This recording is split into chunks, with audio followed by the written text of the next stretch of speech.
Hello, this is a prepaid collect call from Dante. an inmate at the Jackson Correctional Institution. All calls, other than properly placed attorney calls, may be monitored and recorded. To accept charges, press 1. To refuse charges, press 2. If you would like to permanently block your number from receiving calls from this facility, press 6. For balance and rate quotes, press 7. Thank you for using CenturyLink. You may start the conversation now. The U.S. Podcast. I am your host, Dante Cottingham. And this morning, I'm speaking to Miss Lina Trevino. She is an advocate dedicated to providing support to inmates and their loved ones through a national organization she co-founded called Inmate Lives Matter. Good morning, Ms. Trevino. Good morning. I'd like to thank you for taking the time to have a discussion with me this morning. Thank you for having me. Thank you for allowing me to talk about what we do. No doubt. My pleasure. I have some questions I'd like to ask you to get your perspective Sure. on some of the components of mass incarceration in America. But before I get to those, please tell us a little about Inmate Lives Matter. What inspired you to co-found it, and what's your mission? A friend of mine and I, we both had loved ones locked up behind bars, and we chose to not be that prison wife that was just there, didn't have anything to do, and all they did was miss their loved one. So we decided to make a difference in the criminal justice system and see what we could do to change corrections. Okay. And what's the mission of Inmate Lives Matter? It's to provide support and to also advocate for inmates behind bars. Okay.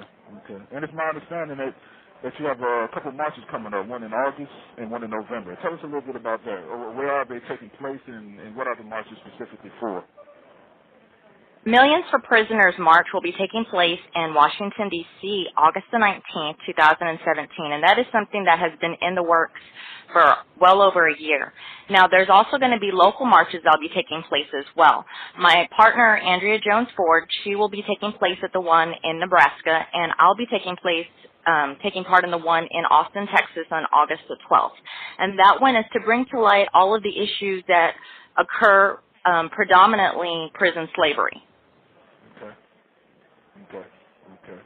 All calls, other than properly placed attorney calls, may be monitored and recorded. And the one in November is focused on? That one is going to be a juvenile lifer conference that we were invited to. That one is going to be 3 days. One day we do hope to meet with legislators.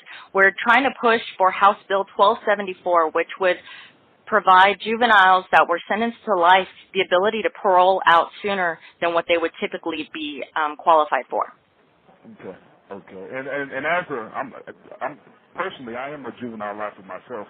I've been incarcerated for 22 years. I came in when I was 17 years old with a life sentence. So, for me personally, I have tremendous respect and appreciation for what you're doing. It's a big deal. And when you're in here with all of this time, you come in so young, it's kind of hard to find hope. But the kind of work that you guys are doing is definitely fills me up with hope. So thank you. I appreciate your work. Absolutely. July 31st is going to be our 1-year anniversary with Inmate Lives Matter. And we did come in a little bit late as far as being involved with legislation. So we weren't as involved as we had hoped to have been. But 2019, we're going to pair up with as many advocacies as we can. We're going to get involved as much as we can. Okay, so and for the brothers and sisters listening who would like to participate, how can they get involved with the marches coming up in August and November? How can they get involved with that? They can contact us. We have a Facebook and we have a Twitter. We also have a Gmail account set up, inmatelivesmatter@gmail.com. We respond to everything constantly. We're constantly working. We're constantly working to try to network with other people. And we've created a really good network of church leaders, family members, former offenders, anybody that's able to give some kind of hope, and anybody that's involved in the fight. Okay, that's what's up. So you can be with the Inmate Lives Matter. And you have a Twitter account as well. Yes, we have a Twitter, and we're very, very active on our Facebook account as well. Okay, that sounds good. So right now, how many states currently have an Inmate Lives Matter chapter? We have an Inmate Lives Matter chapter set up for each of the states. However, a lot of them are still developing. Like I said, we just started about a year ago. My Texas chapter has just over 400 members. Our national group has 2,000. I would love to see all of the other states get really more active. We need a lot of help up there in the Northwest. Okay. And it's also my understanding that you guys are looking for someone in Wisconsin, a Wisconsin resident to help run the Wisconsin chapter. What kind of person, or what kind of qualities would you like for this person to have, and what does the position entail? This position is going to entail somebody that is passionate, somebody that wants to get in there, somebody that wants to make a lot of change. It takes a lot of work to get on the phone, to write letters, to reach out to representatives, councilmen. I mean, we do all kinds of stuff just so that we can get out there so that people know that, number one, that we're here, and number two, that we're willing to do the work that it takes so that we make some noise. Absolutely. Absolutely. And anybody in Wisconsin, and I definitely encourage people to step forward and participate. There's only one way we're going to make any kind of reforms in the United States regarding prison reform. In essence, we all come together and work as hard as we can. So I certainly encourage people to participate. Anybody, so anybody that wants to come and wants to participate, how would they get in contact with you? They can go to inmatelivesmatter.com or No. Facebook, We have. Facebook? Yes, our Facebook is really the easiest way to get a hold of us. Easiest way. Okay. All right, so tell me, is there any other thing that you would like to be highlighted about the work you guys are doing? One of the things that I wanted to talk about was that we do try to, I think one of the things you wanted to talk about was something that we can do to change mass incarceration. And one of the things we've noticed is about drug abuse, that needs to no longer be criminalized in addition to mental health issues. And if we can get a lot of these people into therapeutic environments, mass incarceration could go down dramatically. And no question about it. There's a vast number of people that's incarcerated is connected to some kind of drug offense in one way or another. And a lot of times these guys, the treatment will help them out as opposed to criminalize and incarcerate them. I agree with that 100%. Right. You mentioned your how would you describe incarceration's full impact on you specifically? You, how would you describe its impact on you specifically, personally? My loved one was arrested in 2014, and he had initially gotten charged with 9 different felonies.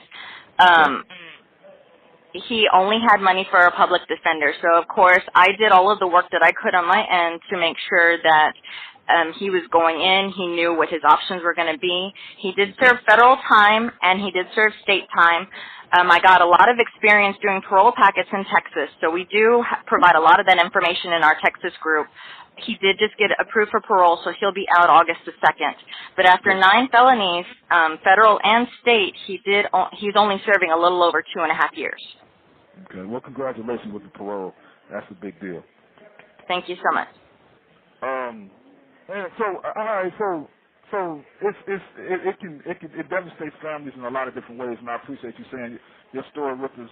How do you believe we got ourselves into this crisis? How do you believe we've gotten here? I really believe that the war on drugs and the privatization of prisons really contributed to mass incarceration. Prisons are just $1 billion industry, especially down here in the South, where they say that chain gangs don't exist. However, inmates still work outside the gates and guards on horseback watch them. In addition to that, we have ICE facilities as well. So, I mean, prisons themselves are just huge business. Indeed. And that's really a shame. It's like we haven't moved away from slavery at all. Indeed. It's another form, another approach coming from another angle. Absolutely. And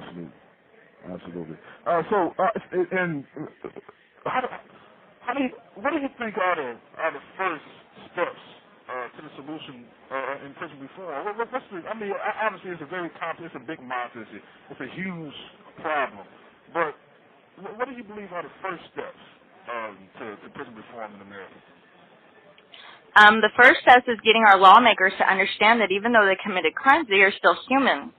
once we humanize and we put a face behind these people that have committed crimes for whatever reason, because, I mean, ultimately it doesn't matter, but whatever led up to their incarceration, we need to humanize these people.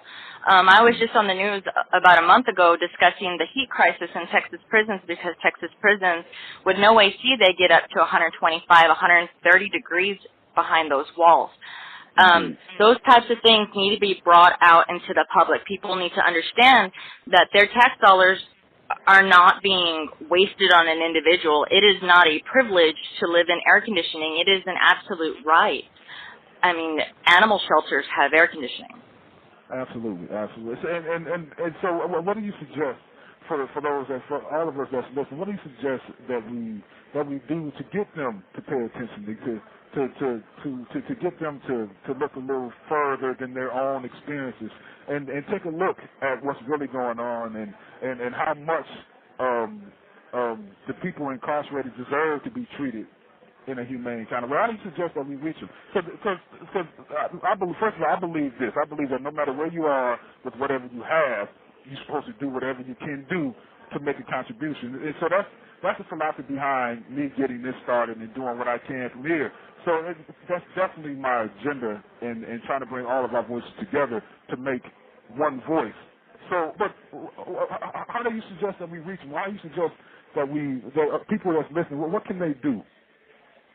We need to stand in solidarity, and we need to Indeed. speak out and tell these stories, because it's not like anybody goes in with a picture and takes pictures of the conditions behind bars. People need to speak out, and they need to specifically speak out, not to the prisons, not to the COs. They need to speak out to their lawmakers. Those lawmakers, they work for us. We vote for them. We pay their salary. And, I mean, the amount of power that we could have as Americans, people need to take that back. Indeed. I agree with you 100%. 100%. And that's exactly the plan, and it's definitely within our power. We've seen it throughout history over and over again. People come together and they move mountains, they make big changes, they shift policy. So it's definitely within the people's power, and I'm inspired by your dedication to push that agenda forward, because it's definitely necessary. So. Before I go, I want to make sure. I see that you guys have a parole reform project that you're working on. Yes. Tell us a little bit about that.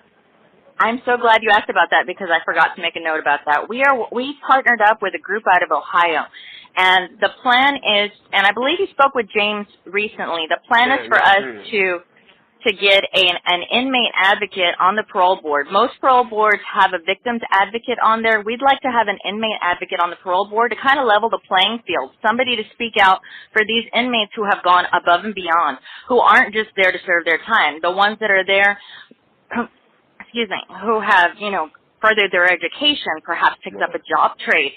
Some are even in there that are teaching classes and courses. People I know that have taught courses on communicable diseases. Anybody who is making a difference despite their circumstances, they deserve to have somebody stand up for them and say, hey, look, this person deserves parole. Absolutely. And as a prisoner, I see them every day. People that have gotten degrees, and people that took all the programs, and people that's reaching beyond their situation. So 100%, you're absolutely accurate. So how do people get involved with that project? That particular project, we have a Facebook page as well. That one, if anybody wants to contact us, we are more than welcome to take as much help as we can. Since we do have our state chapters with Inmate Lives Matter, we've tried to get them involved as well. And we just started that about 2 weeks ago. So we're hoping that by this time next year, we'll be able to tell you this is what we've done so far. Okay. Well, I definitely would like to invite you back. Anytime, if you got anything going on, you have a friend in me, and I'm extremely hopeful and excited about Inmate Lives Matter. You guys, as a prisoner, looking out, and this is why this agenda is so unique.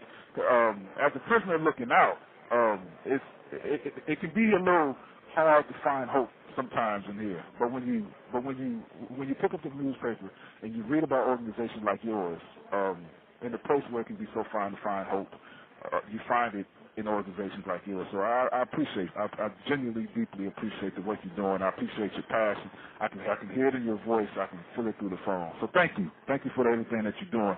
And again, you have a friend of me.